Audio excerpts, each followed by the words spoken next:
Welcome to the Traveling Professors. I'm Professor Bob. And I'm Professor Sherry. And together we are the Traveling Professors. Welcome to show number 93. Today Sherry and I are going to take you on a cruise of the Saronic Gulf and visit 3 islands, Hydra, Poros, and the island of Aegina. And we'll be touring the little towns and communities, seeing the various sites there, including a tomb of one of the saints of Greece, as well as the Greek Temple of Athena, and some incredible views. When Sherry and I took our grand tour of the Greek islands, we had an extra day left over in Athens, and so we found a little tour that was going to be a cruise of the Saronic Gulf. So we thought that would be fun. So here's our map of the Saronic Gulf. We'll be going all the way to the bottom first. So we'll go from Athens, and we didn't go out of Piraeus. We went out of the other smaller ports. Down here to Hydra, the most distant one. Then from Hydra, we'll go to Poros, from Poros to Aegina, and then back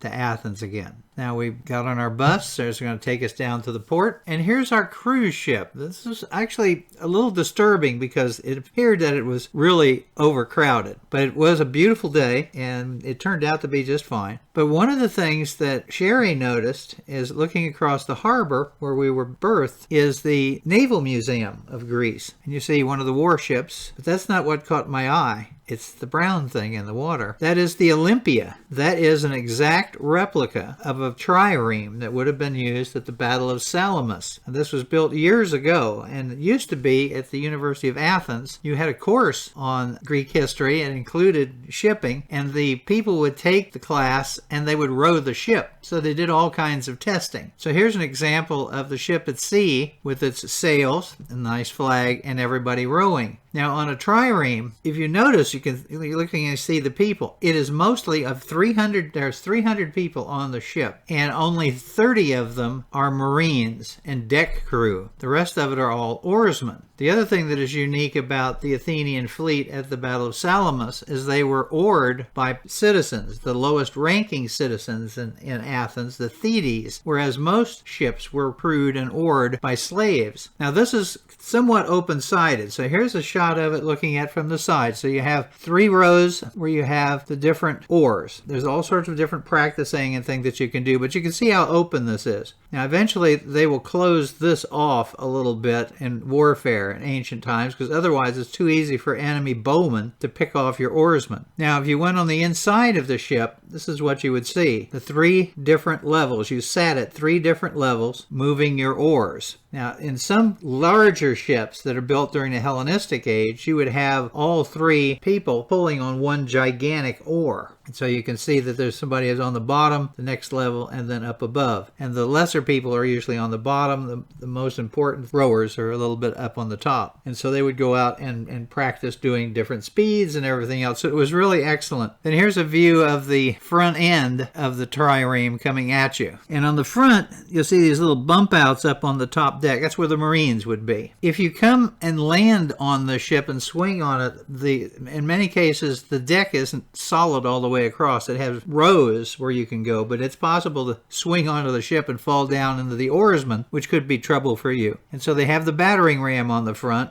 And here is a surviving example, one that was pulled from the sea, found off Sicily, made out of bronze. And then here's another one that you can see cleaned up and close up. My students were always fascinated by was it wasn't pointed. Well, if you had a pointed ram, all you're going to do is stick it in the ship. The idea is to smash a gigantic hole in the side of it that's big enough that you can then back out and go and hit somebody else. It is possible with these size ships, if you hit them right in the right weather, you can flip them completely over like a turtle. So this, of course, was a major innovation in naval warfare at the time and helped save Greece from the Persian invasion in the Second Persian War. I've not been any closer than that view from the deck of our little cruise ship. So we have to go back to Athens at least one more time so I can go over and visit it. My understanding is that in the winter they take it out of the water and put it in that building off to the side of it. So we'll be sailing from our port near Athens down to Hydra. Now, it has several islands. And by the way, it looks like it's pronounced Hydra, but that is pronounced Hydra, Idra, or Iora. And in ancient antiquity, it was Hydrea. Now, there's several islands. The municipality consists of like 4 different islands: Hydra, Dokos, and a couple of other uninhabited places. The main island has about 1,948 people in it, but the whole area of that main island is only 19.2 square miles. And actually the main town is simply known as Hydra Port, with a population of 1,911. So we sail out into the Saronic Gulf. Here's a view of we were up on the main deck. There we are looking out as we go by. So there were all kinds of coastal views. Here's a nice coastal view as we go down the Peloponnesus. Sailboats were everywhere. And as we get to the island, you can see here it's a little rockier along the coastline. And then we come to Hydra City. When we were arriving, it was pretty obvious there was an interesting ship in the area. This magnificent sailcraft. And then we got a little closer to it. You could take a cruise with this if you wanted to, but not a short one. They have actual cruises of the islands with this. Here's a front view of the beautiful craft. And then here's one where you see one of their local sailing boats and a tender coming out to pick the people up to take them in. So we sailed into the main harbor. We're coming in. There's a little fortification here. This is it has a Greek maritime academy on the island. And then we get a little closer into the port. We'll be coming in along right here to pull in. And you can see the beauty of the place. There's another shot of another one of the taller buildings. Now, this is a unique island in the fact that there are by law, no cars or motorcycles allowed. They do have rubbish trucks. Horses and mules and donkeys and water taxis provide public transportation. The inhabited area is, however, so compact that most people just walk everywhere. When we got off the ship, we go into the harbor area. We had a tour. You could just get off the ship and wander around. And so they had the donkeys and the horses set up there so that if you wanted to ride, they would give you a ride. Nobody did that, so they got to rest a little bit. And then we headed up a couple of the streets. We're going to go into one of the there's 6 Greek Orthodox churches on the island, including the cathedral, but this is not the cathedral that we went into. So here's the entrance, and you come in, and it's pretty standard Greek Orthodox church, the gigantic dome in the center. You can see the top of the altar. Here we are going down a little bit further. And then here is the bottom where the iconostasis is located. Now, when you go into a church on an island where fishing in the past has been their main means of existence, you'll find all kinds of ship-style ornamentation. And this is usually supplied in thanksgiving for the survival of the ship and the crew from a dangerous voyage, or in honor of a crew that was killed at sea. Then they have a ecclesiastical museum that's attached to the other side. We had to go up on a second floor. This is looking down at the entrance into the church. They have relatively small but very unique. Here you have the bishop mitres. Then we have one of the icons. And this thing you see next to the icon is a tomb. In the Orthodox Church at Pascha, which is Easter, on Good Friday, the crucifix is taken down and they use a carpet to simulate the body of Christ in the tomb. And sometimes and then here is the embroidered Christ in the tomb. Then we just started walking through the city. So you can see it goes all the way up on the tops of the hills and the beautiful little side streets. Again, you can see we stopped several places to get something to eat, something to drink. And then we're heading back to our ship. So there's our ship, the Cosmos. And we have some extra time. So, of course, I'm going to the fort. Actually, Sherry and I both went to the fort. So we're walking down,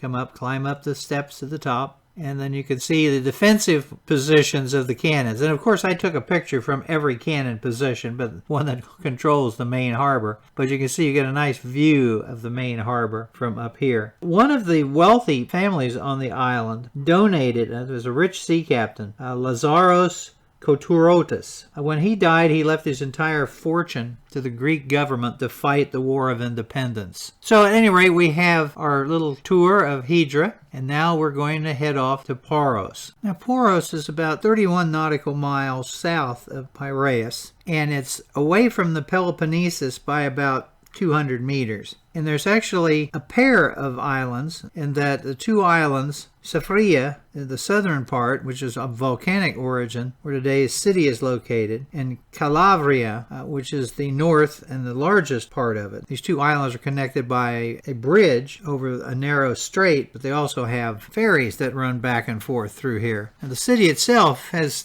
known for its neoclassical edifices, and it's built, interestingly enough, amphitheatrically on the slopes of the hills. So you have this big tall hill and everything that kind of goes around in a bowl and goes up. And its most famous landmark is the clock tower, built in 1927. Here we are heading into Poros area, and there's the other island across the way, and then you see all the other ships and boats that are in the harbor. And as we come in the dock, directly across from us is one of the ferries that goes back and forth. Now, we didn't take a tour. We were not going to be here very long. We could get something to eat if we wanted to. Actually, we ate on the ship. They served food. And so we get off the boat and start walking down the promenade, and we thought we'd walk up to the bell tower, but then again, looking at the steps after walking up and around in Hydra, we decided we'll just stay down. So we decided to walk down the promenade in the harbor area. So here we are getting ready to cross the street and walk down the harbor.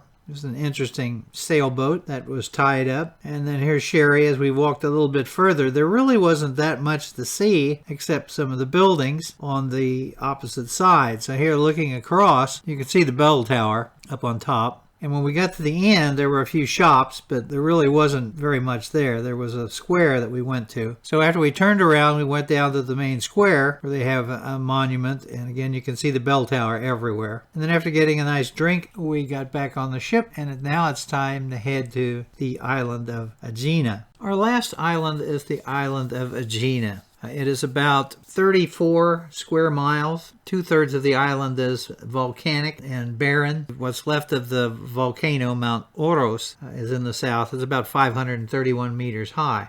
But the rest of the island is very rich, and their main crop is pistachios, amongst other things. We're here to see really two things. One is the Temple of Athena. The temple we're going to see was built in 490 BCE. There is an older one it was built over the top of, but they've never allowed excavation of that. And it's considered one of the oldest surviving temples in Greece, although it was heavily put together by the German archaeologists in the 1890s. And what's interesting is, and one of the reasons we wanted to go here, is when we went to Greece this time, we, of course, went to the Acropolis for some more pictures. So we saw the Temple of Athena. We had gone down to Sounion, seen the Temple of Posiedon, but also the remnants of the Temple of Athena. And if you go to the island and see the Temple of Athena, which was also dedicated to Athena, you have what the ancient Greeks refer to as the sacred pilgrimage, the triangular pilgrimage. Pythagoras would have loved that. And it's supposed to give you good luck. So we are completing that. And it was really quite good. And we're also here to see one of the churches, which is dedicated to the most recent saint in the Greek Orthodox Church. So here we are. We're leaving Poros, and it doesn't take a whole lot of time to see Aegina in front of us. So we come into the port. In the port, I didn't talk about this before, but you can see here before we get off the ship, you see these groups. These are middle school children with their teachers and their chaperones, and they have different hats on. They were on our ship with us. When we traveled in Greece at this particular time, various places that we stopped at, there were these school group. And in the case of when we went to Mycenae, when we stopped in one of the other towns for a rest break and to have lunch, they were going to spend the night there. And as a high school teacher, the thought of taking middle school children and having them spend the night in a hotel is fraught with catastrophe. But they did a wonderful job. After the school groups got off and got on their buses, then we were able to get out, walk on the promenade, and go to our bus. And they took us on a tour of the island, and we ultimately end up at the Temple of Athena, which you see coming into view right here.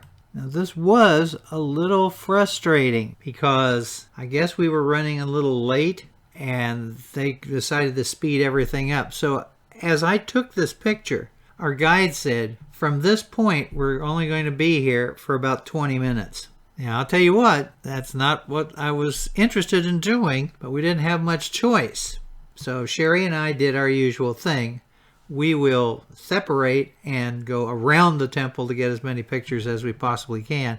And in this case, we did not stop to listen to the guide's background to this. I wanted to take pictures of it. I can always get one of my books that I have on Greek history and deal with it. So as our guide is giving the talk to everyone, Sherry and I began to walk away. She didn't yell at us or anything, and I explained afterwards, and she understood. So it's just something you have to do. Now, this temple, which you see is in pretty good condition. It's because a lot of this was reconstructed. They haven't finished the reconstruction of it. And, the Greeks don't usually do that. But this was done when it was excavated in 1894, when they reconstructed the last temple that you see up here. But it's a kind of a devil's bargain. That is, they put the temple together, but they took some of the artifacts. They were given the artifacts to take back to Germany. So if you want to see the pediment that would have been on the top of this, you have to go to Germany to see that. You can see the whole temple as we can walk up to it. And then here's the group listening to the guide. So here we get up, and you can see just what a spectacular day. A few clouds would have been nice, but this would have been the main entrance coming up to it. Nice view of the center. And then we're off to the side. And then from up here, now it's not as high as the highest spot in the area, but it is 170 some meters high. So you do get a view. There's a view out down into one of the villages, and that's the island of Salamis off in the distance. Then we turn the corner. Again, you see the beautiful Doric columns. The original temple that was built here, I think it was 570 BCE, and there are indications that there might be something even older underneath it. And then we continue going around the building. And here's a side shot where you can see some of the other pieces of column that were not put into place. And we make it all the way around. And by the time we get all the way around, the guide has stopped talking and lets them come and see the building. Now they only have about 5 or 6 minutes left to view this. And in essence, what happened is we suggested, if they were looking for a certain kind of picture, which spot to stand in to get what they wanted. As a result, they will take our picture for us. And then this is a nice view looking through the temple. And you can still see on either side of these two columns what look like steps. That's part of the inner sanctuary where the main idol would have been located. The Athena statue would have been located. So it's a beautiful, beautiful shot through here. And then here's a really nice picture that our friends took of us as we were standing outside of the temple. Then we got back in the bus and we headed off to the monastery of Agios Notarios. And so when we get there, there's a little place to get some refreshments. And that's where we get our pistachio ice cream. And it was indeed excellent. Really, really good tasting. So here's the whole complex. It's the church and the monastery. And the gentleman they're talking about, Agios Notarios, was born in 1846 on the island. And then he became a priest in the Orthodox Church and served in Egypt, Constantinople, other places, and died on November the 8th, 1920 at the age of 74. Now, he was a scholar. He did a lot of teaching. He spent a lot of his time in Alexandria, but the people there believed that he was more interested in being patriarch. And so he does a lot of work throughout the entire island, was well known for his ministry. And when he died and they buried him, then people would come and visit his tomb, and there were supposedly miracles associated with their visit. He suffered from cancer and a variety of other diseases, and so a lot of people who have those diseases come and hope that they can be cured. There's nothing to touch or anything other than the coffin now. The interior of the church was undergoing some significant restoration and renovation. And so you look at the floor here in front of the iconostasis where they have the Greek islands portrayed. And then here's the iconostasis. And they were working on the main dome area. So to give you an idea of what the ceilings would have looked like, here is one of the arches over the death of Nikarios here. And then here is his little shrine with a nice little silver coffin. Then afterwards, we headed back to get onto our boat. So here we are. That was actually our bus. So we're back on the boat, and we're setting sail, leaving the harbor. And on the way out of the harbor, you see this little pillar, this little column up here. This is a temple to temple area, I believe, of Apollo. There are several other, there's one to Zeus on the island as well. And then we just simply went back to Athens. And about halfway, this seagull pulls up alongside of us and basically just floated alongside of the ship till we got back to Athens. Kept expecting him to land on the boat. Then as we come in, you can see the light is going down, and so we get one more shot of the Trireme, the Olympia, and then it was time to go back to the hotel. We did have quite an adventure getting back to the hotel because since we had left in the morning, a rock concert was going on in one of the stadiums nearby, and everybody was illegally parked. And the way you were supposed to get out, we found after going about 8 blocks, you couldn't go any further. There was no place to turn around, so our driver had to back the bus up to another location. But he did get us out and did get us back, so everything worked out well. Sherry and I hope you enjoyed the tour. Please come by our YouTube channel at Bob Packett, and please subscribe and leave some comments. Thank you very much. I've been doing podcasting on history for over 15 years. I've got over 4,000 shows, and I've done CDs, which of course can be sent out as USBs. So if you would really like to get more on history for free, then come by my website, as you see here, historyaccordingtobob.com, and see what's there. So thank you very much again.